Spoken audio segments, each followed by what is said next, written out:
Bismillahirrahmanirrahim. Innal hamdalillah wassalatu wassalamu ala rasulillah wa ala alihi wa sahbihi wasallama tasliman katsira. Amma ba'd. Rabbi shrah li sadri wa yassir li amri wahlul 'uqdatam min lisani yafqahu qawli. Assalamu alaikum warahmatullahi wabarakatuh. আলহামদুলিল্লাহ আমরা সবাই আজকে এখানে এই মজলিসে উপস্থিত হতে পারছি, এজন্য মহান আল্লাহর শুকরিয়া আদায় করি। আপনারা সবাই কষ্ট করে আসছেন, এই জন্য আপনাদের সবাইকে ধন্যবাদ। আশা করি আপনারা সবাই ভালো আছেন। আজকে থেকে প্রায় 100 বছর আগে একটা সংগঠন তৈরি হয়। এই সংগঠনটা শুরু হয় একটা ভলান্টিয়ার সোশিও পলিটিক্যাল অর্গানাইজেশন হিসেবে। এটা মানে কি? ভলান্টিয়ার মানে হলো এটা সদস্যরা ছিল স্বেচ্ছাসেবক, আর সোশিও পলিটিক্যাল মানে ছিল যে এদের কাজের মূল ফোকাস ছিল সমাজ। তাদের ইমিডিয়েট কাজ ছিল সমাজ নিয়ে, বাট লং টার্মে মানে দীর্ঘমেয়াদে তাদের কিছু রাজনৈতিক উদ্দেশ্য ছিল, এবং এই রাজনৈতিক উদ্দেশ্য বা লক্ষ্যগুলো তারা গ্রহণ করছিল তাদের ধর্মীয় পরিচয়ের জায়গা থেকে। এবং এই যে প্রায় 100 বছরের পথ চলা, এই সময়টার মধ্যে এই সংগঠনটাকে অনেক ধরনের প্রতিকূলতার মোকাবেলা করতে হয়েছে। এটা 4 বার ব্যান্ড হয়েছে, নিষিদ্ধ হয়েছে। বিভিন্ন ধরনের এদের যে নেতারা ছিল তাদেরকে জেলে যেতে হয়েছে, নানা ধরনের অন্তর্দ্বন্দ্ব হয়েছে, ক্রাইসিস হয়েছে, কিন্তু এখনও পর্যন্ত সেই সংগঠনটা টিকে আছে। এবং এটার রাজনৈতিক ফ্রন্টও আছে, পলিটিক্যাল ফ্রন্ট আছে। পলিটিক্যাল ফ্রন্ট বোঝেন তো? এটা মানে হলো সংগঠনটা নিজে গতানুগতিক রাজনীতি করে না, কিন্তু সে রাজনীতি করার জন্য আলাদা একটা প্ল্যাটফর্ম বানায়। ওই প্ল্যাটফর্মটা গিয়ে রাজনীতি করে, এবং ওই প্ল্যাটফর্মের যে পলিসি, যে এজেন্ডা, এগুলো ঠিক করে দেয় ওই মাদার সংগঠনটা। তো এই পলিটিক্যাল ফ্রন্ট প্রথমবার তৈরি হয়েছিল 1950-এর দশকে। নির্বাচনে তারা সিট পাইছিল 3টা। 80-র দশকে তারা আরও একটা পলিটিক্যাল ফ্রন্ট বানাইছিল, নির্বাচনে সিট পাইছিল 2টা। খুব একটা সফল বলা যায় না, কিন্তু বর্তমানে তারা তাদের দেশে ক্ষমতায় আছে। এবং বর্তমানে এই সংগঠনের সদস্য সংখ্যা হলো প্রায় 60 লক্ষ। এটা শাখা হলো প্রায় 57,000, এবং এটার সাথে অ্যাফিলিয়েটেড সংগঠন, এটা ছাত্র ফ্রন্ট, কালচারাল ফ্রন্ট, নানা ধরনের ফ্রন্ট 50টার বেশি। এবং গত 2 টার্ম ধরে এটা ক্ষমতায় আছে। এই সংগঠনের নাম কি কেউ বলতে পারবেন? RSS, রাষ্ট্রীয় স্বয়ংসেবক সংঘ, রাষ্ট্রীয় স্বেচ্ছাসেবক সংঘ। RSS-এর সৃষ্টি হয়েছে 1925 সালের সেপ্টেম্বরে। কেশব বলিরাম হেদগেওয়ার নামে এক ভদ্রলোক ছিল, পেশায় ডাক্তার। সে RSS শুরু করে। কংগ্রেসের একটা ভারতীয় কংগ্রেস পার্টি, সেটার একজন নেতা ছিল বাল গঙ্গাধর তিলক। তাকে মনে করা হয়তো কংগ্রেসের সবচেয়ে র্যাডিক্যাল যে উইং, সেটার নেতা। এবং ব্রিটিশ বিরোধী যে আন্দোলন ছিল সেখানে সে গুরুত্বপূর্ণ ভূমিকা রাখছিল। স্বদেশী আন্দোলন, সেখানে সে গুরুত্বপূর্ণ ভূমিকা রাখছিল। এবং ব্রিটিশরা তাকে বলতো the father of Indian unrest, মানে ইন্ডিয়াতে অশান্তির জনক হলো বাল গঙ্গাধর তিলক। তিলকের ঘনিষ্ঠ শিষ্য বা প্রটোজে ছিল বালকৃষ্ণ শিবরাম মুঞ্জে এই নামের আরেক ভদ্রলোক, সেও ডাক্তার। তার শিষ্য ছিল কেশব বলিরাম হেদগেওয়ার, RSS-এর প্রতিষ্ঠাতা। হেদগেওয়ার যখন মেডিকেল স্টুডেন্ট, তখন তার গুরু তাকে বলছে তুমি কলকাতা যাও। কলকাতা গিয়ে সে একটা গোপন সংগঠনে যোগ দিয়েছিল। এই সময় পশ্চিমবঙ্গ, এখন যেটাকে আমরা পশ্চিমবঙ্গ বলি, ওই পশ্চিমবঙ্গে এই সময় বেশ কিছু গোপন সংগঠন ছিল। আন্ডারগ্রাউন্ড আর্মড সশস্ত্র সংগঠন, বিপ্লবী সংগঠন বা টেররিস্ট অর্গানাইজেশন, একই কথা। একজন বিপ্লবী সংগঠন বলবে, আরেকজন টেররিস্ট অর্গানাইজেশন বলবে। এটার নাম, এর মধ্যে সবচেয়ে প্রমিনেন্ট, সবচেয়ে প্রধান সংগঠন ছিল অনুশীলন সমিতি। হেদগেওয়ার এইটাতে যোগ দিয়েছিল। আপনারা ক্ষুদিরামের নাম শুনছেন, প্রফুল্ল চাকির নাম শুনছেন, তার অনুশীলন সমিতির সদস্য। এই সময় পশ্চিমবঙ্গে আরও কিছু আর্ম গ্রুপ ছিল, এর মধ্যে আরেকটা হলো যুগান্তর। আপনারা সূর্য সেনের নাম শুনছেন, প্রীতিলতা ওয়াদ্দেদারের নাম শুনছেন, এরাও ছিল যুগান্তরের সদস্য। তো যাই হোক, কেশব বলিরাম হেদগেওয়ার গিয়ে এই অনুশীলন সমিতিতে যোগ দিল, এবং সেখান থেকে সে বেশ কিছু জিনিসপত্র শিখলো, কীভাবে একটা সংগঠন চালাইতে হয়, কীভাবে ম্যানেজ করতে হয়, কীভাবে গোপন সংগঠন তৈরি করতে হয়, এটসেট্রা এটসেট্রা। এরপর সে বের হয়ে গেল, এবং পরে গিয়ে সে 1925 সালে RSS তৈরি করলো। তো RSS তৈরি করার পর 1950 সালে এটার প্রথম পলিটিক্যাল ফ্রন্ট তৈরি হয়, ভারতীয় জনসংঘ। এবং এটা তৈরিতে RSS-কে হেল্প করে একজন ভদ্রলোক, তার নাম হলো শ্যামাপ্রসাদ মুখার্জি, বাঙালি ভদ্রলোক, ভারতের প্রথম শিল্পমন্ত্রী। হিন্দু মহাসভা নামে একটা দল ছিল, সেটার প্রধান ছিল, ঠিক আছে। তো তার সাথে মিলে জনসংঘ তৈরি হয় এবং এরপর নির্বাচনে তারা 3টা সিট পায়। তো হিন্দুত্ববাদী যে রাজনীতি, এটার সাথে বাঙালিয়ানার বা বাঙালি হিন্দুদের একটা বেশ ভালো সম্পর্ক আছে। দেখেন কেশব হেডগেওয়ার প্রথমে গেছে কলকাতায়, অনুশীলন সমিতিতে যোগ দিয়েছে। তারপর আরএসএসের প্রথম পলিটিক্যাল ফ্রন্ট তৈরি হয়েছে শ্যামাপ্রসাদ মুখার্জিকে নিয়ে, বাঙালি বিখ্যাত বাঙালি রাজনীতিবিদ, বাঙালি হিন্দু রাজনীতিবিদ। হিন্দুত্ববাদী রাজনীতির পেছনে বঙ্কিমচন্দ্রের বড় একটা প্রভাব আছে, আইডিওলজিক্যাল। পাশাপাশি হিন্দুত্ব বা হিন্দুত্ব যে টার্ম, এটার সাথেও বাঙালি হিন্দুর একটা সম্পর্ক আছে। হিন্দুত্ব আইডিওলজির সবচেয়ে গুরুত্বপূর্ণ তাত্ত্বিক মনে করা হয় বিনায়ক দামোদর সাভারকারকে। ডেফিনেটলি সেই এটার মূল তাত্ত্বিক, কিন্তু তার আগেও কিছু মানুষ এই বিষয়গুলো নিয়ে আলোচনা করছিল, এবং এদের মধ্যে একজন ছিল চন্দ্রনাথ বসু। সাভারকারের 30 বছর আগে সে একটা বই লিখছিল, যেটার নাম ছিল হিন্দুত্ব, হিন্দুর প্রকৃত ইতিহাস। হিন্দুদের সমাজ কেমন হবে এবং হিন্দুদের পলিটিক্যাল অ্যাসপিরেশন কেমন হবে সেটা নিয়ে সে লিখছিল। যাই হোক, ভারতীয় জনসংঘ তৈরি হইল 1950-এর দশকে। প্রথম নির্বাচনে সিট পাইল কত? 3টা বললাম। আচ্ছা, খুব একটা সফল না। 1980 সালে আরএসএস আরেকটা পলিটিক্যাল ফ্রন্ট তৈরি করলো, এটার নাম আপনারা জানার কথা, বিজেপি, ভারতীয় জনতা পার্টি। বিজেপি প্রথম নির্বাচন করে 1984 সালে। নির্বাচনে কয়টা সিট পায়? 2টা সিট পায়। খুব একটা সফল না। কিন্তু এর মাত্র 12 বছরের মাথায় 1996 সালে বিজেপি পার্লামেন্টে 161টা সিট পায় এবং পার্লামেন্টের সবচেয়ে বড় পার্টি হিসেবে হাজির হয়। রাজনীতিতে 12 বছর খুব বড় সময় না, খুব অল্প সময় এটা। তো 12 বছরের মধ্যে এত বড় পরিবর্তন কীভাবে আসলো? একটা ইস্যুকে ইউজ করে বিজেপি এই সফলতাটা পাইছিল, জাস্ট একটা ইস্যু। ইস্যুটা কি কেউ বলতে পারবেন? জানার কথা আপনাদের, আমি বললে সবাই চিনবেন। বাবরি মসজিদ, রাইট, বাবরি মসজিদ। রাম জন্মভূমি আন্দোলন বলে ওরা। 1980-র দশকে বিশ্ব হিন্দু পরিষদ নামে একটা দল ছিল, তারা একটা মুভমেন্ট শুরু করলো। তারা বলল, অযোধ্যাতে যেখানে বাবরি মসজিদ আছে, এখানে আগে রাম মন্দির ছিল, তাদের ভগবান রামের জন্ম ওই জায়গায়, বা এই ধরনের একটা কথা বললো, এবং বললো যে এখানে রাম মন্দির বানাতে হবে, মন্দির ওহি বানায়েঙ্গে, মন্দির ওইখানেই বানাইতে হবে, ওইটা ভেঙেই বানাইতে হবে। এবং বিজেপি এই জিনিসটাকে গ্রহণ করলো এবং এটা নিয়ে তারা মুভ করলো। 1990 সালে বিজেপির তৎকালীন যে নেতা ছিল এল.কে. আদভানি, সে পুরো ভারত জুড়ে রথযাত্রা শুরু করলো, গণসংযোগ করলো বেসিক্যালি, এবং মানে সাধারণ হিন্দু সমাজের মধ্যে একটা মানে কি বললো, হাইপ তুললো যে ওখানে এটা বানাতে হবে। এবং এটার ধারাবাহিকতায় 1992 সালের 6 ডিসেম্বর গিয়ে বাবরি মসজিদকে শহীদ করে দেওয়া হলো। এবং এটাকে ইউজ করে বিজেপি, যে 84 সালে সিট পাইছিল 2টা, 96 সাল নাগাদ তারা সিট পাইল 161টা, পার্লামেন্টের সবচেয়ে বড় পার্টি, এবং বিজেপির নেতা অটল বিহারী বাজপেয়ী প্রধানমন্ত্রী। ঠিক আছে? সো এখানে ইন্টারেস্টিং বিষয়টা হলো, আন্দোলন শুরু করলো কে? বিশ্ব হিন্দু পরিষদ। নেতৃত্ব দিল কে? বিজেপি। কিন্তু বিশ্ব হিন্দু পরিষদ এবং বিজেপি দুটার পেছনে আসলে কে? আরএসএস। ওই যে আমি বললাম যে আরএসএসের সাথে 50টার বেশি অ্যাফিলিয়েটেড অর্গানাইজেশন আছে, তার মধ্যে একটা হলো বিশ্ব হিন্দু পরিষদ। সো এখানে মূল প্ল্যানিং, মূল কাজকর্ম এটা হলো আরএসএসের। আচ্ছা, তো এই হিন্দুত্ব, এটার ফলে আরও যেটা হলো যে, এক তো হলো যে এটার মাধ্যমে বিজেপি ক্ষমতায় চলে গেল। দ্বিতীয় যে বিষয়টা হলো সেটা হলো যে হিন্দুত্ববাদী যে আন্দোলন, সেটার নেতৃত্ব চলে গেল আরএসএসের কাছে। হিন্দুত্ববাদী আন্দোলনের মধ্যে কিন্তু আরএসএস একমাত্র প্লেয়ার না, এখানে আরও কিছু প্লেয়ার আছে। ফর এক্সাম্পল, একটা দলের কথা অলরেডি আসছে, হিন্দু মহাসভা। বিনায়ক দামোদর সাভারকার, যে হিন্দুত্ববাদের মূল তাত্ত্বিক, সে ছিল হিন্দু মহাসভার নেতা। আপনারা যোগী আদিত্যনাথের নাম শুনছেন, উত্তরপ্রদেশের মুখ্যমন্ত্রী, সে কিন্তু হিন্দু মহাসভার লোক। তার গুরু দিগ্বিজয়নাথ, তার গুরু অবৈদ্যনাথ, এরা সবাই হিন্দু মহাসভার লোক। মোহনদাস গান্ধীকে হত্যা করছিল নাথুরাম গডসে, হিন্দু মহাসভার লোক। আপনারা এর নাম শুনছেন, ইয়াতি নরসিংহানন্দ লানাতুল্লাহি আলাইহিম, শাতিমে রসুল, সেও কিন্তু আরএসএসের লোক না। এরা আরও বেশি র্যাডিক্যাল, এরা আরএসএসকে মডারেট মনে করে। এরা মনে করে যে আরএসএস যথেষ্ট করতেছে না। তো যাই হোক, এছাড়া আরও দল আছে, শিবসেনা একটা দল আছে, এরা সবাই হিন্দুত্ববাদী রাজনীতি করে, এবং এরা সবাই they are much more radical than RSS, they are much more radical than BJP.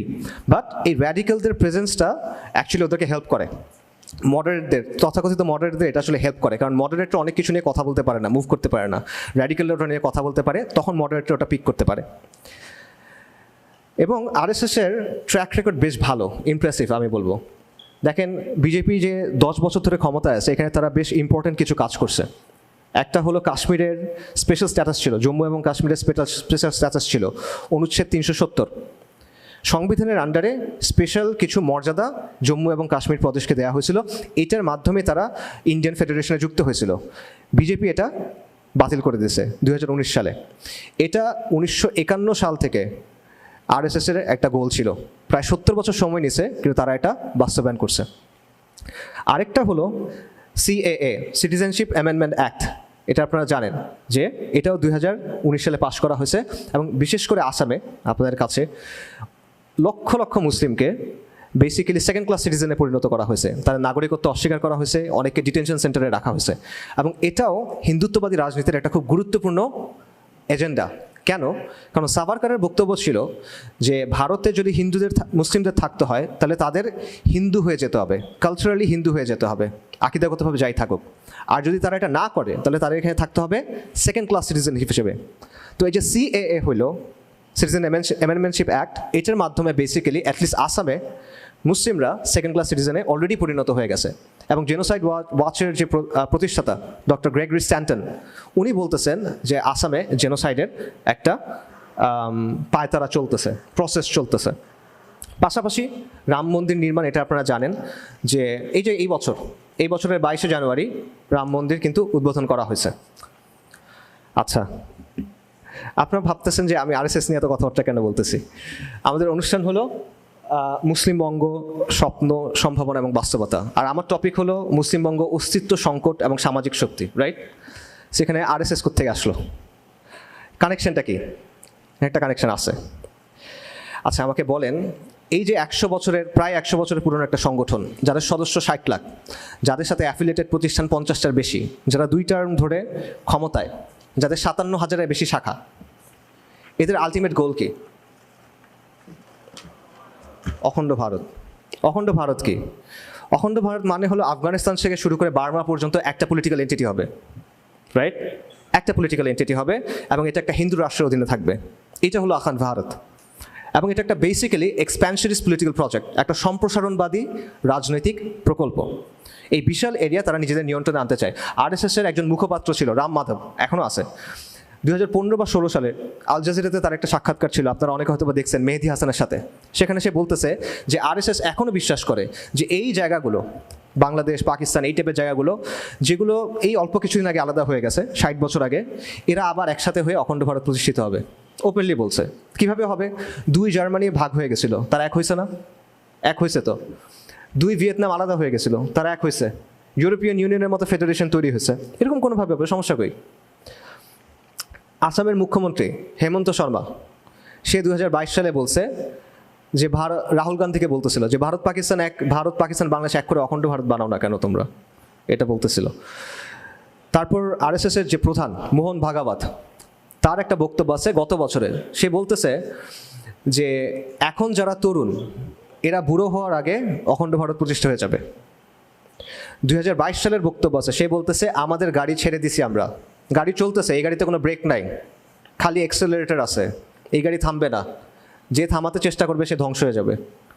এই স্পিডে যদি চলি 20 থেকে 25 বছরের মধ্যে অখণ্ড ভারত প্রতিষ্ঠা হয়ে যাবে। আর যদি একটু বেশি জোরে চালাবো আমরা, তাহলে 10 থেকে 15 বছর। এটা আরএসএসের প্রধানের কথা, ঠিক আছে? এখন আরএসএস প্র্যাগম্যাটিক, তারা পেশেন্ট, সবরের সাথে কাজ করে, বাস্তববাদী।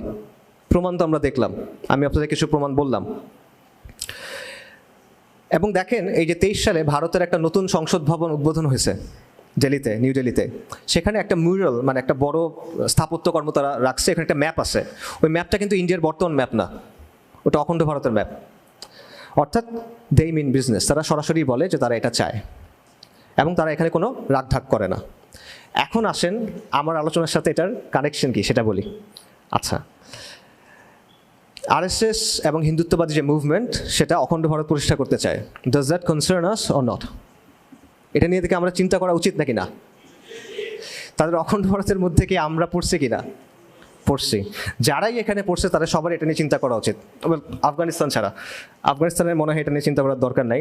যারা সোভিয়েত ইউনিয়ন, হুবাল, আমেরিকাকে যারা হারাইছে তাদের টাইম নাই ইন্ডিয়া নিয়ে চিন্তা করার, বাট বাকি আমাদের চিন্তা করার দরকার আছে। আচ্ছা, বিশেষ করে আমাদের জন্য, কারণ আমাদের 3 দিকে ভারত আর আমাদের একদিকে সমুদ্র, রাইট? সো এটা আমাদের জন্য কনসার্ন না শুধু, এটা আমাদের জন্য একটা থ্রেট, এটা আমাদের জন্য একটা এক্সিস্টেন্সিয়াল ক্রাইসিস। এক্সিস্টেন্সিয়াল ক্রাইসিস মানে কি? অস্তিত্বের জন্য হুমকি। মনে করেন একটা জাহাজ সমুদ্রের মধ্যে ঝড়ের মধ্যে পড়ছে, হারাই গেছে, ক্যাপ্টেন মারা গেছে, কম্পাস নাই, এটা হলো ক্রাইসিস। আর জাহাজ মনে করেন ফুটা হয়ে গেছে, পানি ওঠা শুরু করছে, এটা হলো এক্সিস্টেন্সিয়াল ক্রাইসিস। কারণ এখন তার কিছু করতে হবে, কিছু না করলে সে আলটিমেটলি ধ্বংস হয়ে যাবে। আমি মনে করি, এবং আমার মনে হয় যে কোনো সুবিবেচক মানুষ মনে করবে যে এই ব্যাপারটা আমাদের জন্য একটা ক্রাইসিস। ঠিক আছে? এই যে প্রজেক্টটা, এই স্বপ্নটা, এটা একটা এক্সিস্টেন্সিয়াল ক্রাইসিস, এটা একটা এক্সিস্টেন্সিয়াল থ্রেট। অনেকে বলতে পারেন যে আরে ধুর, এগুলো কোনো সমস্যা না, এগুলো জাস্ট রেটরিক, এগুলো কিছু উগ্র সাধু বলে, পলিটিশিয়ানরা এগুলো ইউজ করে, বাট আলটিমেটলি এটা কোনো বড় ইস্যু হবে না। আর বর্তমান পৃথিবীতে আসলে এরকম কোনো কিছু হয়ও না। আর এই বিজেপি টিজেপি এটা পরের নির্বাচনে জিতবেও না। এগুলো নিয়ে এত চিন্তা করার কিছু নেই, এগুলো অ্যালার্মিজম। ঠিক আছে, আমি মানলাম, হ্যাঁ এটা হইতে পারে, এটা একটা সম্ভাবনা, বাট এটা কি একমাত্র সম্ভাবনা কিনা? এটা একমাত্র সম্ভাবনা না, এখানে অন্য সম্ভাবনা আছে। আর এখানে আমি কয়েকটা বিষয়ে পয়েন্ট আউট করব। 1 নাম্বার, এই যে আমি কিছু এক্সাম্পল দিলাম, রাম মন্দির, জম্মু এবং কাশ্মীরের স্পেশাল স্ট্যাটাস এবং সিটিজেনশিপ অ্যামেন্ডমেন্ট অ্যাক্ট, এরকম বেশ কিছু এক্সাম্পল আছে। এগুলো কিন্তু দশকের পর দশক ধরে তারা বাস্তবায়ন করছে। এগুলো আমরা একসময় রেটরিক মনে করছিলাম। 92 সালে বাংলাদেশে কিন্তু লং মার্চ হয়েছিল, যারা বয়স আছে তারা জানবেন। আমরা কি তখন মনে করছিলাম এগুলো হয়ে যাবে? আমার মনে হয় না মনে করছে। জম্মু ও কাশ্মীরের মানুষ হয়তো মনে করে নাই, আসামের লোকজন হয়তো মনে করে নাই, কিন্তু তারা কিন্তু তাদের কাজ করে গেছে। সো আপনি তাদের কাজটা সিরিয়াস মনে করতে না পারেন, আপনি মনে করতে পারেন এটা ডিলিউশন, সমস্যা নেই, এটা ডিলিউশন হইতে পারে, আসলে ডিলিউশন হইতে পারে, হয়তো এটা কোনোদিনও হবে না। কিন্তু পয়েন্টটা হলো এটা একটা বিপজ্জনক ডিলিউশন, এবং এটা সে বিশ্বাস করে, আপনি বিশ্বাস না করেন, সে তো বিশ্বাস করে। এখন সে যদি কিছু করে ফেলে আপনি কী করবেন? এটা আপনার চিন্তা করতে হবে। এটা একটা পয়েন্ট। আরেকটা পয়েন্ট হলো, বাংলাদেশকে কন্ট্রোল করা এটা শুধুমাত্র বিজেপির এজেন্ডা না, বা এটা শুধুমাত্র আরএসএসের এজেন্ডা না, এটা একটা সর্বভারতীয় এজেন্ডা। ঠিক আছে? ভারতের যত পলিটিক্যাল পার্টি আছে, যত পলিটিক্যাল শক্তি আছে, তারা সবাই এভাবেই বাংলাদেশকে দেখে। ঠিক আছে? আলটিমেটলি কংগ্রেসও কিন্তু এক্সপ্যানশনিস্ট পলিটিক্যাল প্রজেক্টে বিশ্বাস করে। আপনারা নেহেরু ডক্ট্রিনের কথা শুনছেন, সেম কথা মোরলেস। সিকিমের কথা শুনছেন আপনারা, নেপালের রাজ পরিবারকে হত্যা করা হয়েছিল, এটা আপনারা শুনছিলেন। তামিল টাইগারকে কারা হেল্প করছিল, পিলখানার কথা আপনারা দেখছেন, রাইট? সেগুলো কাদের টাইমে হয়েছে? এগুলো একটাও বিজেপির টাইমে হয় নাই, কিন্তু কংগ্রেসের টাইমে হয়েছে বেশিরভাগই। সবচেয়ে বড় এক্সাম্পল দেখেন, হাসিনার ব্যাপারে বিজেপির অবস্থান, কংগ্রেসের অবস্থান, আম আদমি পার্টির অবস্থান, পার্থক্য কি? কোনো পার্থক্য নাই। তাদের সবার মত হলো যে বাংলাদেশে হাসিনাকে দরকার, হাসিনার মতো একটা লোক দরকার যে বাংলাদেশকে ভারতের একটা ভেসেল স্টেট, ভারতের একটা করদ রাজ্য বানায় রাখবে। ঠিক আছে? এবং এটা মনে করার কারণ আছে, এটা মনে করার অ্যাকচুয়াল খুব ভালো লজিক আছে। ঢাকা বিশ্ববিদ্যালয়ের ইন্টারন্যাশনাল রিলেশনশিপের প্রফেসর ডক্টর শহীদুজ্জামান, আমি ওনার একটা বক্তব্য দেখতেছিলাম, উনি বলতেছিল যে উনি নাকি একটা টক শোতে দেখছেন জয়শঙ্কর সাহেব, ভারতের পররাষ্ট্রমন্ত্রী, উনি বলতেছেন the very creation of Bangladesh is a threat to the north east provinces. মানে বাংলাদেশের অস্তিত্বটায় ভারতের নর্থ ইস্ট যে প্রভিন্সেস, 7 সিস্টার্স, এটার জন্য একটা থ্রেট। জয়শঙ্কর বলতেছেন, আমি শিওর না উনি বলছেন কিনা, ডক্টর শহীদুজ্জামান বলছেন উনি বলছেন। বাকি উনি বলুক বা না বলুক, এটাই বাংলাদেশের ব্যাপারে ভারতীয় যে ন্যাশনাল সিকিউরিটি এস্টাবলিশমেন্ট তাদের অবস্থান, এবং এটা একটা লজিক্যাল অবস্থান আমি মনে করি। কেন লজিক্যাল অবস্থান? আপনি একটা ম্যাপ নেন বাংলাদেশের বা সাবকন্টিনেন্টের একটা ম্যাপ নেন, এরপরে যে লালমনিরহাট ঠাকুরগাঁও ওই জায়গাটা দেখেন, দেখবেন একদিকে বাংলাদেশ, নেপাল, মাঝখানে ছোট্ট একটা জায়গা আছে, ছোট্ট একটা করিডোর, এটাকে শিলিগুড়ি করিডোর বলে, এটাকে চিকেন স্নেক বলে অনেকে। এটা হলো ভারতের সাথে 7 সিস্টার্সের একমাত্র যোগাযোগের জায়গা। এই জায়গাটা নিয়ে বসে আছেন আপনি। এবং তার চেয়ে বড় সমস্যা হলো যে ওই 7 সিস্টার্সের মধ্যে বিহার, আসাম, উড়িষ্যা, ত্রিপুরা, এগুলো একসময় কিসের অংশ ছিল? এগুলো একসময় বাংলার অংশ ছিল। তো জটিল সমস্যা। তো স্ট্র্যাটেজিকভাবে আমি যদি একজন ইন্ডিয়ান হইতাম, এটা আমার জন্য একটা বড় হেডেক হইতো, আমি এটা নিয়ে অনেক চিন্তা করতাম। একটা বড় সমস্যা, আসলে যৌক্তিক সমস্যা, আমি তাকে দোষ দিচ্ছি না। আসলে তার জায়গা থেকে সে চিন্তা করবে, আমার জায়গা থেকে আমি চিন্তা করব, রাইট? সো এই জন্যই তারা সবসময় ভারতে যারাই পলিটিক্যাল পার্টি থাকুক তারা সবসময় মনে করবে যে এখানে ভারতের হাসিনার মতো একটা সরকার দরকার, একটা দালাল সরকার দরকার যে ভারতকে সব কিছু করতে দিবে, এখানে করিডোর দিবে, এখানে মিলিটারি প্রেজেন্স রাখতে দিবে, এটসেট্রা এটসেট্রা। এটা তারা চাইবে। লং রানে এটাই ভারতের একমাত্র এন্ড গেম। উপমহাদেশে সে একটা রিজনাল পাওয়ার হতে চায়, সে একটা গ্লোবাল পাওয়ার হতে চায়। তার পেটের ভিতরে সে এরকম একটা প্রবলেম নিয়ে টিকে থাকতে পারবে? এটা হয় না। একদিক থেকে দেখলে আমরা অনেক দুর্বল পজিশনে আছি, আমাদের 3 দিকে ভারত, একদিকে সমুদ্র। কিন্তু অন্য দিক থেকে যদি আপনি দেখেন, ভারতের জন্য বাংলাদেশ একটা বড় প্রবলেম, রাইট? সো আলটিমেটলি আপনি লজিক্যালি যদি চিন্তা করেন তার জায়গা থেকে এটার একটা প্রপার সলিউশনের দিকে তার যাইতে হবে। বর্তমানে যে ডিজাইনের মধ্যে উপমহাদেশটা আছে এটা সাস্টেইনেবল না। তার জায়গা থেকে তার কন্টিনিউসলি চেষ্টা করতে হবে এইখানে পেটের ভিতরে 20 কোটি মুসলমান নিয়ে, প্রায় 20 কোটি মুসলমান নিয়ে, এটা তো মানে সাস্টেইনেবল না তার জন্য, রাইট? সো এটা একটা বড় সমস্যা। তো আমি মনে করি যে এটা একটা অস্তিত্বের সংকট আমাদের জন্য। এটা হিন্দুত্ববাদ বাদ দেন, RSS বাদ দেন, স্টিল এটা একটা অস্তিত্বের সংকট আমাদের জন্য। কারণ ভারত বারবার চেষ্টা করবে হাসিনার মতো কাউকে না কাউকে নিয়ে আসার। আওয়ামী জাহিলিয়াত আসছে কীভাবে?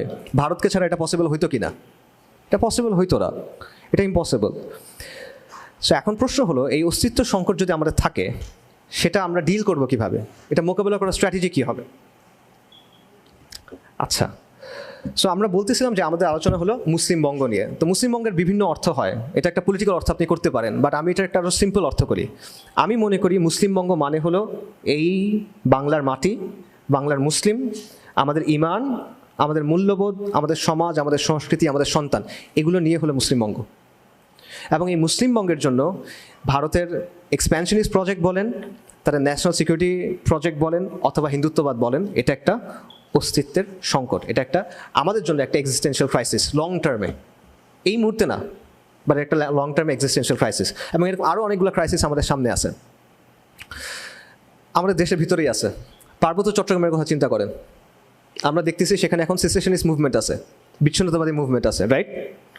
কুকিচিন আপনার নাম শুনছেন, এটা কিন্তু একদম ওপেনলি বলছে তারা আলাদা কী চায়, রাষ্ট্র চায়। এখন একটু কথাবার্তা চেঞ্জ করছে, বাট ওপেন বক্তব্য আছে তাদের যে তারা এখানে আলাদা রাষ্ট্র চায়। আচ্ছা, এবং দেখেন মিয়ানমারে একটা সিভিল ওয়ার চলতেছে, সেখান থেকে তারা অপারেট করতেছে, সেখান থেকে তারা ট্রেনিং করতেছে, এরকম জিনিসপত্র হচ্ছে। এর চেয়েও কনসার্নিং ব্যাপার হলো ইন্ডিয়ার মধ্যেও এরকম দল আছে যারা অপারেট করতেছে, এবং এটা এথনিক্যালি সেম বা এথনিক্যালি কাছাকাছি। সো একাধিক দেশের ভিতরে এরকম মুভমেন্ট চলতেছে, তাদের গোল সিমিলার। পাশাপাশি আপনারা আরেকটা তথ্য অ্যাড করেন যে আলেম ওলামারা অনেক বছর ধরে বলে আসতেছেন যে বাংলাদেশের পার্বত্য চট্টগ্রামে একটা খ্রিস্টান সংখ্যাগরিষ্ঠ রাষ্ট্র তৈরি করার পরিকল্পনা চলতেছে, পূর্ব তিমুরের মতো। এটা আপনারা শুনছেন না? অনেক বছর ধরে ওলামায়ে কেরাম বলে আসতেছেন। মিলান ব্যাপারগুলো, এগুলো ক্রাইসিস কিনা? পার্বত্য চট্টগ্রামে আরও অনেক আর্ম দল আছে, তারা একসময় স্টেটের বিরুদ্ধে যুদ্ধ করছে, দীর্ঘদিন স্টেটের বিরুদ্ধে যুদ্ধ করছে, এখন হয়তো বা চুক্তির মধ্যে আছে, বাট স্টিল ওখানে পিরিয়ডিক্যালি কিন্তু কি হয়, আনরেস্ট হয়। কিছুদিন আগেও স্লাইট আনরেস্ট হয়েছে। এখন আপনি বলেন যে 20 থেকে 30 বছর পর এই জায়গাটা, এই যে পার্বত্য চট্টগ্রাম যে এলাকাটা, এটার চেহারাটা আসলে কীরকম হবে আমরা জানি না কিন্তু আসলে, ঠিক আছে? একটা সম্ভাবনা হলো যে হ্যাঁ তেমন কিছু হবে না, অল্প স্বল্প ঝামেলা হবে এখন যেরকম আছে, বাট আলটিমেটলি তেমন বড় কোনো কিছু হবে না। ওকে, হতে পারে, কিন্তু অন্য সিনারিও আছে কিনা? অন্য সিনারি আছে, আমার কাছে মনে হয় অন্য সিনারি আছে, এবং আমার কাছে মনে হয় এটাও একটা এক্সিস্টেন্সিয়াল ক্রাইসিস বাংলাদেশের জন্য। আরেকটা ক্রাইসিস বলি, এটা হলো সেকুলারিজমের ক্রাইসিস, আমাদের সমাজের অবক্ষয়, আমাদের সমাজের নৈতিক ক্রাইসিস। এটা নাম বলে শেষ করা যাবে না। মাদকদ্রব্যের কথা বলেন, সমাজের মূল্যবোধের অবক্ষয়ের কথা বলেন, পরিবারের ভাঙনের কথা বলেন, এলজিবিটির কথা বলেন, একটার পর একটা, ঠিক আছে? আমাদের মরাল যে কোরটা, নৈতিক যে জায়গাটা, এটা ফাঁপা হয়ে গেছে। জাস্ট পিটায় একটা মানুষ মেরে ফেলা হচ্ছে, আমরা দেখতেছি। মারার আগে আপনি তাকে খেতে দিচ্ছেন আবার তামাশা করে। এটা একটা মরাল ক্রাইসিস। আপনি জাস্ট ছাত্রলীগের দোষ দিয়ে এটাকে থেকে বের হইতে পারবেন। আপনি দেখেন টুপি মাথা নিয়ে দুর্নীতি করতেছে, তারপর বলছে যে কোটি কোটি টাকা কামায়, সেটা আল্লাহর রাস্তায় খরচ করে দিচ্ছে, নাউজুবিল্লাহ। আপনি দেখেন লিপস্টিক লাগায় বয়ান করতেছে, আপনি দেখেন ড্রপ হুজুর, সে তাকে মেসেজ ড্রপ করে সে মানে কথাবার্তা বলতেছে। এগুলো কি আসলে ওয়াজের মধ্যে কথাবার্তা হচ্ছে? এগুলো দেখেন মানে ফেসবুকে যেসব জিনিসপত্র, ছোট ছোট বিষয় যেগুলো নিয়ে মানুষ মজা করে, পোলাপাইন মজা করে, সেগুলো নিয়ে কথাবার্তা হচ্ছে, নাচানাচি হচ্ছে। একটা ক্যাপিটালিস্ট লজিক অনুযায়ী আমাদের সবাই না ওলামায়ে কেরাম অবশ্যই ভালো কাজ করছেন, বাট একটা বড় অংশ একটা ক্যাপিটালিস্ট লজিক থেকে কথাবার্তা বলতেছে। লাইক শেয়ার কোনটা, ট্রেন্ডিং কোনটা, এই বিষয়গুলো নিয়ে কথা বলতেছে। এটা একটা মরাল ক্রাইসিস। মানে যার কাজ হলো ধর্মের কথা বলা, আল্লাহর কথা বলা, যেটা নৈতিকতার সর্বোচ্চ জায়গা, সে like share comment message drop এইসব নিয়ে আসে। বড় সমস্যা। এলজিবিটি এজেন্ডার কথা দেখেন, পুরো ওয়ার্ল্ডে কীভাবে এটা কাজ করতেছে। ওয়েস্টার্ন কান্ট্রিগুলা, আন্তর্জাতিক সংস্থাগুলা লক্ষ লক্ষ কোটি কোটি ডলার খরচ করতেছে এখানে। আমাদের দেশে ড্রাফট পাস হয়ে গেছিলো, রাইট? এবং আমাদের সুশীল সমাজ যেটা, আমাদের একাডেমিয়া যেটা, তারা কিন্তু এগুলোকে ওপেনলি সমর্থন করে। আচ্ছা, এই সব কিছু যদি বাড়তে থাকে, জাস্ট আস্তে আস্তে বাড়তে থাকে, তো আপনি চিন্তা করেন যে ট্রেন্ডটা কোন দিকে যাবে, আপনার সমাজের জন্য এটা রেজাল্ট আলটিমেটলি কী হবে। এটা আপনার চিন্তা করার দরকার নেই, আপনি ওয়েস্টের দিকে তাকান, আপনি দেখবেন এখানে কী হবে। এবং এটা সেকুলারাইজেশনের বৈশিষ্ট্য। সেকুলারাইজেশন যেখানেই হয়, পাশ্চাত্যে অথবা প্রাচ্যে সেম ধরনের রেজাল্ট দেখা যায়, সেম ধরনের অবক্ষয় দেখা যায়। লিও তলস্তয়ের একটা বই আছে অ্যানা কারেনিনা। অ্যানা কারেনিনার প্রথম লাইনটা হলো যে সব সুখী সমাজ, সব সুখী পরিবার একই রকমের, কিন্তু সব দুঃখী পরিবার নিজের নিজের মতো করে দুঃখী। তো আমার মনে হয় সেকুলারাইজেশনের ক্ষেত্রে একই ধরনের কথাটা বলা যায় একটু চেঞ্জ করে, যে সব নন সেকুলার প্রি মডার্ন সমাজের স্বকীয়তা আছে, বৈচিত্র্য আছে, কিন্তু সব সেকুলার সমাজ, সব সেকুলারাইজ সমাজ একই রকমভাবে অসুস্থ, একই রকমভাবে পচে যাওয়া, একই রকম অবক্ষয়ের শিকার। তো এই যে অবক্ষয়ের রাস্তায় যে আমরা হাঁটতেছি, এটার ফলাফলটা আলটিমেটলি কই? এবং এই সেকুলারাইজেশন কিন্তু কন্টিনিউয়াসলি ধর্মের যে বলয় এটা ছোট করে নিয়ে আসবে। সেকুলারাইজেশনের বা সেকুলার রাষ্ট্রের মূল বৈশিষ্ট্য এটা, সে ধর্মের যে বলয় এটাকে ক্রমাগত ছোট করে নিয়ে আসতে থাকবে। একসময় এটা ছোট হতে হতে একটা বিন্দুর মতো হয়ে যাবে। এটার প্রমাণ হলো ওয়েস্ট। আবার দেখেন, ওয়েস্টের দিকে দেখেন, ওয়েস্টে বিশাল বিশাল চার্চ আছে, ইন্ট্রিকেট ডিজাইন, চমৎকার আর্কিটেকচার, চমৎকার চমৎকার সিনাগগ আছে, কিন্তু র্যাবাইরা, চার্চ ফাদাররা এলজিবিটি, মানে ধর্মের খোলস আছে, ধর্ম নাই। ঠিক আছে? সো এই জিনিসটা আপনার এখানেও হবে যদি এই অবস্থা চলতে থাকে, এবং এটা আপনার জন্য সমস্যা। কেন এটা আপনার জন্য সমস্যা? এটা আপনি এমন না যে এটা সমাজের সমস্যা, আপনি এখান থেকে বেঁচে যাবেন, না। একটা পুকুরের কথা চিন্তা করেন, যেই পুকুরে প্রতিদিন নিয়ম করে 5 গ্যালন বিষ ঢালা হয়। এখন এটা যদি ঢালতে থাকা হয় তাহলে কি হবে? একসময় পুকুরের প্রত্যেকটা ইঞ্চি, প্রতিটা ফোঁটা পানি বিষাক্ত হয়ে যাবে। এই পুকুরটা হলো আপনার সমাজ, আর আপনি হলেন এই পুকুরে থাকা মাছ। এখন আপনি পুকুরে যে জায়গায় থাকেন, একটা কোণার মধ্যে গিয়ে থাকেন, একটা গর্তের মধ্যে গিয়ে থাকেন, সুনার অর লেটার এই বিষ আপনাকে এসে টাচ করবে, আপনার সন্তানকে এসে টাচ করবে। সো এটা ক্রাইসিস কিনা? আমি মনে করি এটা ক্রাইসিস। এই ক্রাইসিস আপনি ডিল করবেন কেমনে? আমি 3টা ক্রাইসিসের কথা বললাম। একটা হলো হিন্দুত্ববাদী প্রজেক্ট, অখণ্ড ভারতের প্রজেক্ট, অথবা ভারতের এক্সপ্যানশনিস্ট প্রজেক্ট, যেভাবে ইচ্ছা দেখেন, সমস্যা নাই। আরেকটা হলো আমরা দেশের ভেতরের সিসেশনিস্ট মুভমেন্ট বা বিচ্ছিন্নতাবাদী মুভমেন্টগুলো। আরেকটা হলো সেকুলারিজমের প্রভাব, যেটা ক্রমাগত আমাদেরকে অবক্ষয়ের দিকে নিয়ে যাবে এবং ধর্মের পরিধিকে ছোট করে আনবে। সংকট এখানে আসলে শেষ না। আমি অ্যাটলিস্ট আরও 3টা মেজর সংকটের কথা বলতে পারি, বাট বলতেছি না, আমি জাস্ট আরেকটা বলতেছি। সেটা হলো আওয়ামী লীগ। মনে করেন 75 সালে তো 15ই আগস্টের পর আওয়ামী লীগ তো ক্ষমতায় নাই। ক্ষমতায় আসলো কখন? 21 বছর পর, 1996 সালে। আচ্ছা, এরপর 2008 সালে আওয়ামী লীগ আবার ক্ষমতায় আসলো। খালি আসলো না, মানে চরম পাওয়ার নিয়ে আসলো, এবং আমাদের একটা আওয়ামী জাহেলিয়া 2.0 উপহার দিল। এটা কীভাবে সম্ভব হইল? তারা তো পাওয়ারে নাই, 2 ডেকেড পাওয়ারে নাই। তারপরে খালি পাওয়ারে আসলো এমন না, প্রচণ্ড শক্তিশালীভাবে তার বয়ানকে প্রতিষ্ঠা করলো, আমাদের মানে চেতনা নিচে চাপা দিল আমাদেরকে। এটা কেমনে হইল? এটা হলো আওয়ামী লীগ ক্ষমতা ছিল না, কিন্তু তার বয়ানটা ছিল, তার হেজেমনিটা ছিল, তার যে সাংস্কৃতিক বয়ান, তার যে আত্মপরিচয়ের বয়ান, তার যে বাঙালি জাতীয়তা বয়ান, এই সবগুলো, যেই বিষয়গুলো আওয়ামী লীগের রাজনীতিকে হেল্প করে, ওই বিষয়গুলো ছিল। এই কারণে আওয়ামী লীগ না থাকলেও ঘাতক দালাল নির্মূল কমিটি কিন্তু ছিল, এবং এরকম আরও অনেকে ছিল। ঠিক আছে? এবং এটা এখনও আছে। এই কালচারাল হেজেমনি আপনি নষ্ট করতে পারেন নাই, এটা এখনও, এবং এটা যতদিন থাকবে এটা বারবার আওয়ামী লীগকে ফিরে ফিরে আনবে। আওয়ামী লীগ নাম না নিয়ে আসতে পারে, অন্য নামে আসতে পারে, হাসিনা নাম না হয়ে আসতে পারে, অন্য নামে আসতে পারে, কিন্তু এটা বারবার ফিরে ফিরে আনবে ওই পলিটিক্সটাকে। কেন? কারণ তাদের আর কোনো পলিটিক্যাল এজেন্সি নাই। দুইটার মধ্যে সম্পর্কটা হলো সিম্বায়োটিক সম্পর্ক, একটা আরেকটার উপর নির্ভরশীল। আওয়ামী লীগ আসলে ওটা আসবে, ওটা থাকলে আওয়ামী লীগ ফেরত আসবে, অন্য নামে আসতে পারে, আবারও বলতেছি। এবং আমরা কিন্তু সেম ভুলটা করতেছি। আমরা কিন্তু এই হেজেমনিটা নষ্ট করি নাই।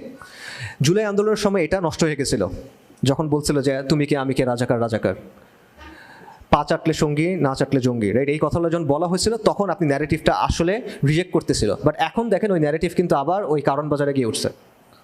ঠিক আছে না? যারা আমি হেজেমনির মূল ইন্টেলেকচুয়াল স্তম্ভটম্ব যারা আছে, তাদেরকে অ্যাপিস করার জন্য এই পুরো জিনিসটা তাদের হাতে এখন আবার উঠা দেওয়া হচ্ছে। সো এইভাবে যদি চলতে থাকে তাহলে আলটিমেটলি এন্ড গেমটা কি? এতগুলো ক্রাইসিসের একটা বিষয় ক্লিয়ার করি, আমি কিন্তু বলতেছি না যে 5 থেকে 7 বছরের পর বিশাল একটা ক্রাইসিস হবে। আমি বলতেছি না যে 5 থেকে 7 বছর পর ইন্ডিয়া ফর এক্সাম্পল বাংলাদেশ আক্রমণ করবে, আমি এটা মনে করি না, লাইকলি মনে করি না। আমি আপনাদের আরও বড় টাইম লাইনের কথা চিন্তা করতে বলতেছি, অ্যাটলিস্ট 20 বছর, 30 বছর, 50 বছরের কথা চিন্তা করেন, তারপর কি হবে সেটা চিন্তা করেন। ঠিক আছে, আমাদের একটা টেন্ডেন্সি আছে যে আমরা অ্যাপোক্যালিপটিক কথাবার্তা শুনতে পছন্দ করি। শরিয়ার জায়গা থেকে ধরেন আমি যদি বলি, শরিয়ার জায়গা থেকে আমাদের দায়িত্ব এটা, এটা ফরদ, এটা ওয়াজিব, এগুলো আমাদের কাছে তেমন একটা ভালো লাগে না। কিন্তু আপনি যদি বলেন আল মাহদি, আদ দাজ্জাল, আল মালহামা, তখন আমাদের অনেক জোশ হয়, রাইট? এটা একটা সমস্যা এই জন্য যে আমরা সিয়াসা শরিয়ার জায়গা থেকে চিন্তা করি না, আমরা বাস্তবতার জায়গা থেকে চিন্তা করি না, আমরা শুধুমাত্র এই জজবার জায়গা থেকে চিন্তা করি। জজবা ইটসেলফ ইজ নট ব্যাড, এটা খুবই দরকারি জিনিস, কিন্তু শুধুমাত্র এটা থাকলে সমস্যা। সো আপনি শুধু গাজওয়ায়ে হিন্দের কথা চিন্তা করবেন বা এটা থেকে আরেক ধাপ আগায় গিয়ে শাহ নিয়ামতুল্লাহর কাসিদার জায়গা থেকে চিন্তা করবেন, আমি মনে করি এটা খুবই কাউন্টার প্রোডাক্টিভ। সো বাস্তবতার আলোকে চিন্তা করতে হবে, শরিয়ার আলোকে চিন্তা করতে হবে, আবেগ কমায় মানে বিবেক দিয়ে একটু চিন্তা ভাবনা করতে হবে, ঠিক আছে? সো এই জন্য আমি যেটা বলতেছি, এটা ইমিডিয়েট কোনো ইস্যু না, বা এভাবে বলা বেটার যে এই সমস্যাটা ইমিডিয়েটলি আপনি সামনে দেখবেন না, আগামী 5-7 বছরের মধ্যে আপনার সমাজ জীবন ধ্বংস হয়ে যাবে এরকম কিছু আমি বলতেছি না, আমি আপনাকে অ্যালার্ম হতে বলতেছি না এই অর্থে। বাট আমি বলতেছি যতদিনই আপনি এটা একদম চোখের সামনে সমস্যা দেখবেন ততদিনই আপনার করার কিছু থাকবে না। এটা হলো সমস্যাটা, এটা একটা লং টার্ম প্রবলেম। কিন্তু যখন এটা আপনার সামনে একদম নগ্নভাবে আসবে ততদিন আপনি আর কিছু করার পারবেন না, এটা হলো সমস্যা। এবং আপনার চিন্তা করতে হবে যে আজ থেকে 2-3-4 দশক পর এই ভূখণ্ডের চেহারাটা কেমন হবে, এই অঞ্চলটার চেহারাটা কেমন হবে, আপনার পরিবারকে, আপনার সন্তানদেরকে আপনি কোন জায়গায় রেখে যাবেন, এই জিনিসটা নিয়ে আমাদের চিন্তা করতে হবে। এবং আমরা চিন্তা করতে হবে যে এই সংকটের মোকাবেলা আমরা কীভাবে করব। এই ঝড়ের মোকাবেলা করে আপনি টিকে থাকবেন কীভাবে, কিসের উপর দাঁড়ায় থাকবেন আপনি, আপনার ভিত্তি কী হবে, কোন জিনিসটাকে আঁকড়ে আপনি টিকে থাকবেন, এটা কি হবে। মনে করেন মাওলানা আব্দুর রহিমের একটা বক্তব্য আছে, বাংলাদেশের মুসলমানরা মাজলুম এবং মাহরুম। তখন ওনার একটা কথা আছে যে উনি বলতেছেন যে একটা জাতিকে টিকে থাকতে হলে একটা জনগোষ্ঠীর একটা আদর্শ লাগে, ঠিক আছে, একটা ওয়ার্ল্ড ভিউ লাগে, এমন কোনো বিষয় লাগে যেটার উপর তারা একমত হয়েছে এবং এটার উপরে তারা লালিত পালিত হচ্ছে এবং রাষ্ট্রের প্রতিষ্ঠান, শিক্ষা, সমাজ সব কিছু ওই জিনিসটাকে ধারণ করতেছে। আমাদের জন্য সেটা কি হবে, এবং ওটা এমন কিছু হইতে হবে যেটা দিয়ে আপনি এই থ্রেটগুলো মোকাবেলা করতে পারবেন, তা না হলে তো হবে না, আপনি টিকতে পারবেন না। তো এটা কী হবে? ইনক্লুসিভ সমাজ, দায় ও দরদের রাজনীতি, সাম্য, মানবতা, ইনসাফ, এগুলো দিয়ে হবে না। এটা দিয়ে হবে না, এটা অলরেডি প্রমাণিত। কেমন প্রমাণিত? দেখেন জুলাইয়ের সময় সবাই একত্রিত হয়েছিল, সব ধারা। কোন জায়গায় একত্রিত হয়েছে? হাসিনা মস্কো, এখানে তারা একত্রিত হয়েছে। কিন্তু এরপর দেখেন বিভেদ কিন্তু বাড়তেছে। এই যে কথাগুলো বললাম, ইনক্লুসিভ সোসাইটি, দায় ও দরদ, সাম্য, মানবতা, ইনসাফ, এগুলো কিন্তু মানুষকে একত্রিত করতে পারতেছে না। কোনো ন্যাশনাল কনসেনসাস কিন্তু তৈরি করা যাচ্ছে না, এবং এটা তৈরি করা যাবেও না। এটা আমি আজকে 2 মাস না 3 মাস হলো, যাই হোক যেটাই হয়েছে, এখন বলতেছি আপনারা 2 বছর পর মিলাই নিয়েন। এই বিষয়গুলো নিয়ে আসলে ন্যাশনাল কনসেনসাস হবে না। আরেকটা অপশন আছে, অনেকে যেটা বলে যে সেকুলারিজমের বিকল্প একটা ভার্সন লাগবে।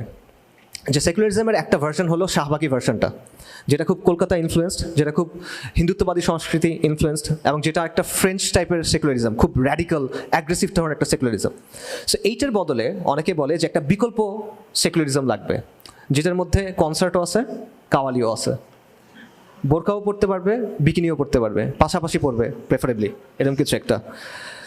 তো সেকুলারদের একটা অংশ মনে করে ওই র্যাডিক্যাল শাহবাগী ঘরানার যে সেকুলারিজম আছে এটা খুব বেশি দিন টিকবে না, এই কারণে এই বিকল্প ধারার সেকুলারিজমটা লাগবে। এবং এটাকে মুসলিম সেকুলারিজম বলে, কোট আনকোট, যে আপনি কালচারালি একটা মুসলিম পরিচয় রাখবেন, কিন্তু সেটার মধ্যে ইসলাম তেমন একটা থাকবে না, ঠিক আছে? এখানে আবারও শরিয়া থাকবে না, আল ওয়ালা ওয়াল বারা থাকবে না, হালাল হারাম থাকবে না, ঠিক আছে, এগুলো কোনো কিছু থাকবে না, জাস্ট একটা কালচারাল পরিচয় হিসেবে মুসলিম ব্যাপারটা থাকবে। But this is doom to fail, এটা আসলে কাজ করে না, কারণ ইসলাম এমন একটা জিনিস যেটা আসলে মিক্স হয় না কোনো কিছুর সাথে। ইসলাম ডমিনেট করে, ইসলাম ডমিনেটেড হয় না। সো আপনি যদি এই টাইপের কিছু একটা করেন, এটা আলটিমেটলি টিকে থাকবে না, এবং এটা প্রমাণ আছে। এটা প্রমাণ কি? এটা সবচেয়ে ভালো প্রমাণ হলো মুসলিম লীগ। মুসলিম লীগ একটা এক্সট্রিমলি সাকসেসফুল পলিটিক্যাল প্রজেক্ট ছিল।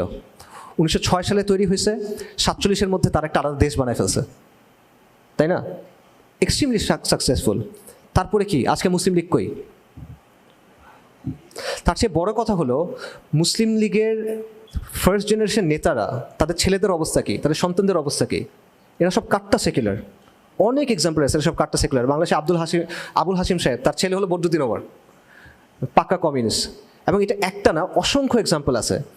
সো ব্যাপারটা হলো, আপনি যখন কালচারালি মুসলিম পরিচয়টা ধারণ করবেন, এটা ওই এক জেনারেশন থাকবে, এরপর গিয়ে ওটা টিকবে না। ওই কালচারাল মুসলিমদের পরের জেনারেশন হবে পাক্কা লিবারাল শাহবাগী সেকুলার, মোরাললেস, বা let's say French style secular, শাহবাগী যদি না বলি। সো আলটিমেটলি এই সো কল্ড মুসলিম ভার্সনের সেকুলারিজম দিয়েও আপনি ওই জিনিসটা পাবেন না যেটা দিয়ে আপনি এই ক্রাইসিসগুলোর মোকাবেলা করতে পারবেন। এটা মুসলিমদের আলটিমেটলি কিছুই দিতে পারবে না, রাদার এটা মুসলিমদের ধোঁকা দিয়ে মুসলিমদের কিছু স্বপ্ন দেখাবে মরিচিকার মতো, এবং মুসলিমদের আরও সেকুলারিজমের সাথে যুক্ত করবে। তাহলে বাকি কি থাকে? কোন জিনিসটা দিয়ে আমরা এই সংকটের মোকাবেলা করব? এখানে একমাত্র সমাধান ইসলাম। এটা একমাত্র লজিক্যাল সমাধান, এটা কোনো রিলিজিয়াস সমাধান না। আমি আবারও বলছি, আমি মনে করি প্র্যাগম্যাটিক্যালি একমাত্র সমাধান এখানে ইসলাম। এটা ছাড়া আর কোনো ভায়াবল সলিউশন এখানে নাই। যদি আপনি দিল্লির আগ্রাসন মোকাবেলা করতে চান, যদি আপনি সেকুলারাইজেশনের ফোর্সকে থামাইতে চান, যদি আপনি একটা কোহেসিভ শক্তির মাধ্যমে এই ভূখণ্ডকে একসাথে রাখতে চান, যদি আপনি কালচারাল হেজিমনিকে ভাঙতে চান, তাহলে আপনার ইসলামকে লাগবে। ইসলাম ছাড়া কী দিয়ে মোকাবেলা করবেন আপনি? ইসলাম এই মাটি এবং মানুষের সাথে মিশে আছে। যখন ব্রিটিশরা আমাদের উপর আগ্রাসন চালাইছে, বারবার ইসলামকে আঁকড়ায় ধরে আমরা তাদেরকে মোকাবেলা করার চেষ্টা করছি, আমরা প্রতিরোধ করার চেষ্টা করছি। ইসলামের শক্তিতে আরবের একটা কোণা থেকে বিস্ফোরিত হয়ে মুসলিমরা পুরো পৃথিবীব্যাপী সভ্যতা তৈরি করছে। হরমুজানের কাছে যখন চিঠি নিয়ে গেছিল সাহাবারা বা মুসলিমদের কাছ থেকে, ছিঁড়ে ফেলে দিয়েছিল, এরা কারা? মরুভূমিতে দৌড়াদৌড়ি করা কুকুর আসছে আমাদেরকে কথা বলতে। নবী সাল্লাল্লাহু আলাইহি ওয়াসাল্লাম যখন শুনছিলেন, হেসে বলছেন যে আল্লাহ আযজা ওয়া জাল তার সাম্রাজ্যকে ছিঁড়ে টুকরো টুকরো করে দিবেন। আল্লাহ আযজা ওয়া জাল করে দিয়েছেন। মঙ্গল সাম্রাজ্য ধ্বংস হয়ে গেছে, হিটলারের থার্ড রাইখ ধ্বংস হয়ে গেছে। 1000 বছর 10,000 বছর থাকার কথা তারা বলছিল, ইসলাম রয়ে গেছে, ইসলাম থাকবে। এবং এখনও আমরা দেখতেছি ইসলামকে আঁকড়ে ধরে, আমাদের হিস্ট্রি দেখেন, ইসলামকে আঁকড়ে ধরে নানা এথনিসিটির মানুষ তারা সাম্রাজ্য তৈরি করছে, সালতানাত তৈরি করছে। ইন্দোনেশিয়া থেকে মরক্কো পর্যন্ত একের পর এক সমৃদ্ধ সাম্রাজ্য তৈরি হয়েছে এই ইসলামকে আঁকড়ে ধরে। এবং এখনও আমরা দেখতেছি এই ইসলামকে আঁকড়ায় ধরে 30 বছরের ব্যবধানে বা 40 বছরের ব্যবধানে দুইটা সুপার পাওয়ারকে হারানো হয়েছে। আর কেউ এটা পারে নাই। ইসলাম রেইন সুপ্রিম। এবং এটাই আল্লাহর প্রতিশ্রুতি, শুধু ইসলাম পারবে, আর কেউ পারবে না। ইয়া আইয়ুহাল্লাযীনা আমানু উসবিরু ওয়া সাবিরু ওয়া রাবিতু ওয়াত্তাকুল্লাহা লাআল্লাকুম তুফলিহুন। ঠিক আছে, যদি আমরা বলি যে ইসলামের মাধ্যমে সমাধান হবে, তখন প্রশ্ন হলো এটা আমরা কিভাবে করব? আমরা মুসলিম বঙ্গের সামনে থাকা সংকটের কথা বললাম, এবং আমরা বললাম যে এটা সমাধানটা হইতে হবে ইসলাম দিয়ে, এখানে আর কোনো অপশন নাই। কিন্তু আমাদের সমাজ, আমাদের দেশ কি ইসলামের উপর আছে? নাই। আগে আপনার সমাজ এবং দেশকে ওটার উপর আনতে হবে। তো কীভাবে? তো এটার মাল্টিপল স্টেজ আছে, অনেকগুলো ধাপ আছে, একটা ধাপ নাই এখানে। আমি মনে করি, এখানে আপনারা আমার সাথে দ্বিমত করতে পারেন, কোনো প্রবলেম নাই। আমি মনে করি এটার প্রথম ধাপ হলো সামাজিক শক্তি অর্জন করা। যদি আপনি চান যে এই ভূখণ্ড ইসলামকে আঁকড়ে ধরে রাখবে, এই পরিচয়ের উপরে দাঁড়াবে এবং এটার ভিত্তিতে এই সংকটগুলো মোকাবেলা করবে, তাহলে প্রথম ধাপ হলো সামাজিক শক্তি অর্জন করা। স্ট্যাটাস কো দিয়ে হবে না। আমাদের দেশে চলমান অনেক দিনই কাজ আছে, এবং আমি কোনোটা সমালোচনা করতেছি না, কিন্তু আমি আবারও বলতেছি, স্পষ্টভাবে বলতেছি, এটা দিয়ে হবে না। কেন হবে না? আমি একটা এক্সাম্পল দিই। মনে করেন যেই কাজগুলো আছে এগুলো সব 10 দিয়ে গুণ করেন, সবগুলো কাজ 10 দিয়ে গুণ করেন। এবার বলেন একটা রেজাল্ট পাইছেন না? এবার বলেন এই সংকটগুলো কি দূর হবে? তখন বাংলাদেশে মসজিদ মাদ্রাসা যতগুলো আছে 10 গুণ বেড়ে গেল, সংকটগুলো দূর হবে? বাংলাদেশে যে পরিমাণ মানুষ ইসলামী বইটই কিনে 10 গুণ বেড়ে গেল, সংকট দূর হবে? দাওয়াতি যে সংগঠনগুলো আছে তাদের সদস্য 10 গুণ বেড়ে গেল, সংকট দূর হবে? হবে না। আপনার আলাদা কিছু লাগবে। ঠিক আছে, দেখেন বিভিন্ন দিনই মেহনত চলতেছে, এবং শরীয়তের সাথে সামঞ্জস্যপূর্ণ সব মেহনতকে আমরা ভালোবাসি, সাপোর্ট করি, নো ডাউট। সেটা ইসলামের শিক্ষা হোক, দাওয়াত ও তাবলীগ হোক, ইসলাহের কাজ হোক, তাজকিয়াতুন নাফসের কাজ হোক, শরিয়া সম্মত সব কাজকে আমরা মোহাব্বত করি, আমরা সাপোর্ট করি। এই কাজগুলো চলতে হবে, এই কাজগুলো আরও বাড়তে হবে, এই কাজগুলো আমাদের সবার হেল্প করতে হবে, এটা নিয়ে কোনো ডাউট নাই। কিন্তু এই সংকটগুলো মোকাবেলার জন্য এবং সামাজিক শক্তি তৈরি করার জন্য আপনার আলাদা কিছু কাজ লাগবে, জাস্ট এগুলো দিয়ে হবে না। এটা হলো আমার কথা। এবং বাংলাদেশের যে কোনো ইসলামী প্রজেক্ট, যে কোনো কাজকে আপনি যদি প্রপারলি আগায় নিতে চান, আপনার সামাজিক শক্তি লাগবে, এটা ছাড়া হবে না। এবং আমি মনে করি যত কাজ আছে সামাজিক শক্তি অর্জনের কাজটা এটার সম্পূরক, এটার প্রতিদ্বন্দ্বী না। ঠিক আছে, এটা প্রতিদ্বন্দ্বী না, এটা সম্পূরক একটা কাজ। এবং এখানে স্পেসিফাই করি সামাজিক শক্তি মানে কি, কারণ এই জিনিসটা আমাদের কনফিউশন কাজ করে। সামাজিক শক্তি বলতে আমি বোঝাচ্ছি যে আপনি আপনার নিজের, আপনার চারপাশের পরিস্থিতিকে প্রভাবিত করতে পারতেছেন।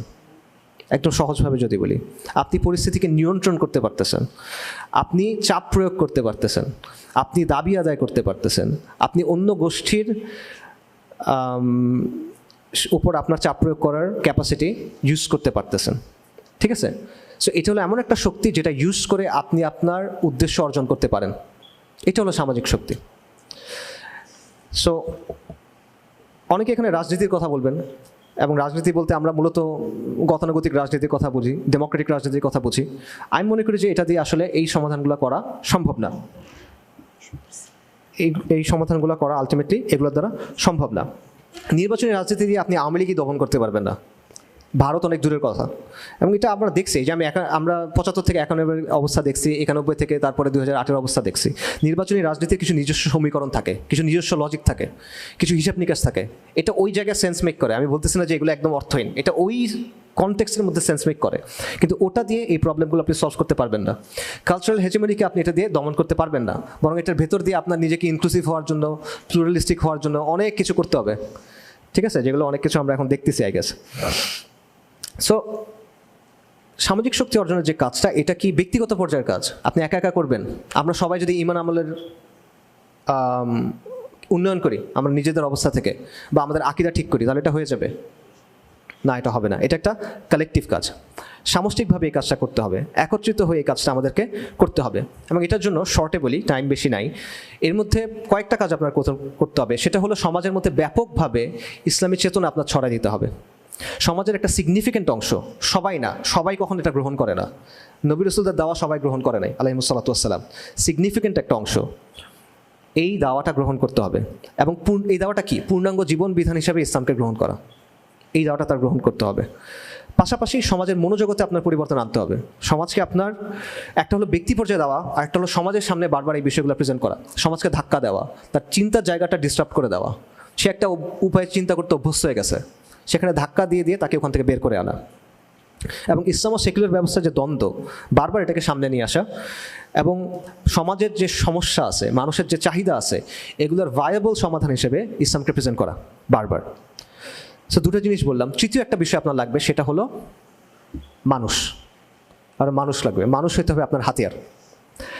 এখানে কোন মানুষকে আপনি আনবেন? যারা মাদ্রাসা স্টুডেন্ট, যারা তাবলিগ জামাত করেন, যারা বিভিন্ন ইসলামী দল করেন, না, তাদের আনবেন না। কেন আনবেন না? কারণ তারা অলরেডি আপনার সাথে একমত, তার সাথে আপনার মতপার্থক্য নাই, তেমন অল্প কিছু মতপার্থক্য আছে। এই ক্রাইসিসগুলোর ক্ষেত্রে সে আপনার বিরোধী না, কখনো না। এবং অলরেডি তারা গুরুত্বপূর্ণ কাজ করতেছে, আপনার তারকে ওখান থেকে ছুটে আনার দরকার নাই। আপনি মূল সমাজের কাছে যান, আপনি সমাজের ওই অংশটার কাছে যান যারা জুলাই আন্দোলনকে সফল করছে, যারা 90-এর গণঅভ্যুত্থানকে সফল করছে, যারা 71-কে সফল করছে, যারা ইভেন 47-কে সফল করছে, তার কাছে যান। সে হোক আপনার টার্গেট গ্রুপ, ঠিক আছে? আপনি তার কাছে যান, আপনি তাকে বোঝান, এবং আপনি তাকে দিনের দিকে নিয়ে আসেন এবং দিনের কাজ করান, তাকে দিয়ে সোশ্যাল অ্যাক্টিভিজম করান, সামাজিক অঙ্গনে কাজ করান, তাকে দিয়ে আপনি সমাজের সাথে এঙ্গেজ করান, এবং তার মাধ্যমে আপনি একটা জনগণের শক্তি তৈরি করেন। তাহলে আপনার একটা আদর্শ থাকবে, আপনার সমাজে আপনার দাওয়ার একটা প্রভাব থাকবে, এবং আপনার সাথে মানুষ থাকবে, ঠিক আছে? আপনার সাথে জনগণের একটা শক্তি থাকবে। এই তিনটা জিনিস যখন আপনি অর্জন করবেন, তখন আপনি সামাজিক শক্তি অর্জনের প্রথম ধাপটা পার করতে পারছেন, ঠিক আছে? তখন আপনি একটা স্বতন্ত্র শক্তি হিসেবে হাজির হইতে পারবেন। তখন আপনার দাবি দেওয়া বাস্তবায়ন করার, দাবি দেওয়া আদায় করার একটা ক্ষমতা থাকবে। তখন আপনি একটা বিকল্প সোশিও পলিটিক্যাল ব্লক হিসেবে হাজির হইতে পারবেন, ঠিক আছে? আমরা এখন বলি যে অমুক কেন এই বিষয় নিয়ে কথা বলে না, আলেমরা কেন এটা নিয়ে করে না, অমুকরা কেন তেমন করে না, আমরা কমপ্লেইন করি।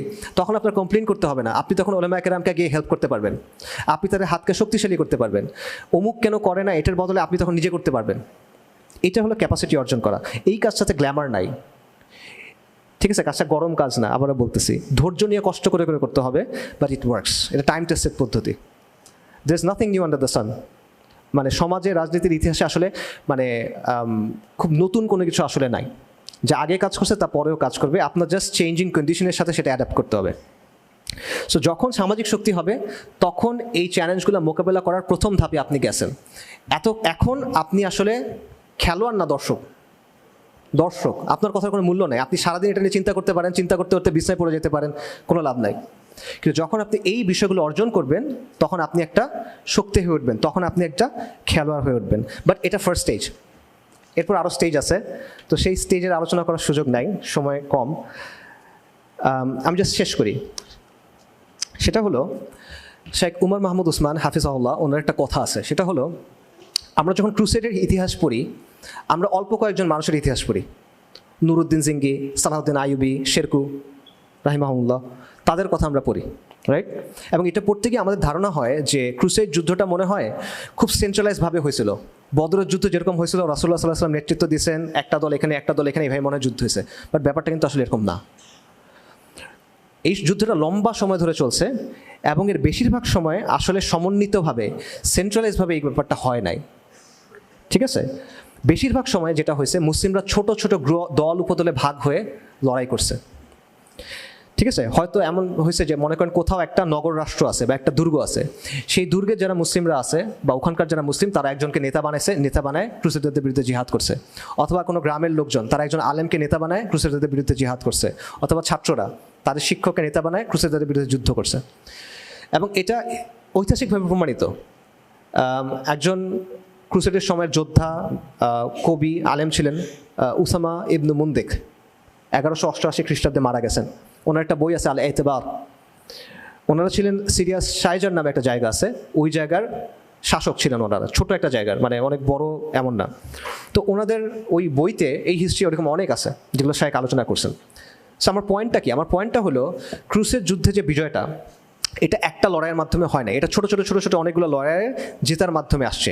বড় বিজয়গুলো আসছে ছোট ছোট অনেকগুলো লড়াইয়ে জেতার মাধ্যমে।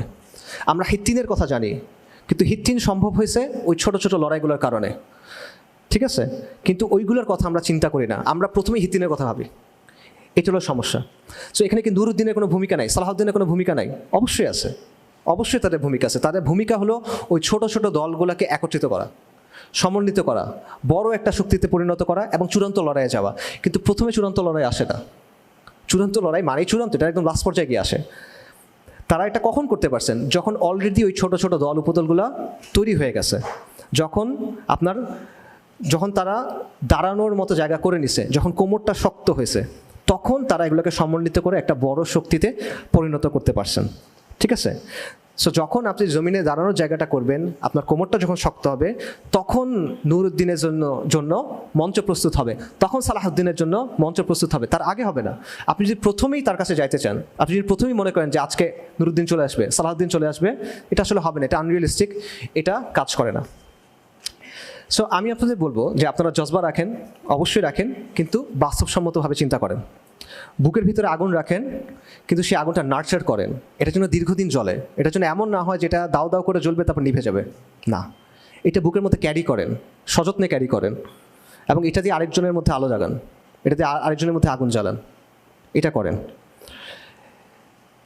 এবং যতক্ষণ পর্যন্ত সময়টা না আসতেছে, ওই প্রস্তুতি, ওই পর্যায়ে, ওই সক্ষমতা আপনি অর্জন করতে না পারতেছেন, ততক্ষণ আপনার এটা ক্যারি করতে হবে। এবং আগুন কিন্তু পুরায়, আপনি যখন আগুন ক্যারি করবেন এই আগুনটা পুরাবে, মানে আপনার কষ্ট হবে, এই কাজটা কষ্টের কাজ। তো এই কষ্টটুকু করেন, এই কষ্টটুকু করতে হবে, কারণ আমাদের অবশ্যই আমাদের নিজ কমের অস্তিত্ব, নিরাপত্তা এবং ধারাবাহিকতা রক্ষা করতে হবে। এই কষ্টটা করেন, তাহলে নুরুদ্দিনও আসবে। এই কষ্টটা করেন, তাহলে সালাহুদ্দিনও আসবে। এই কষ্টটা করেন, তাহলে ইনশাআল্লাহ ফাতাহও আসবে। আসসালামু আলাইকুম ওয়া রাহমাতুল্লাহি ওয়া বারাকাতুহু।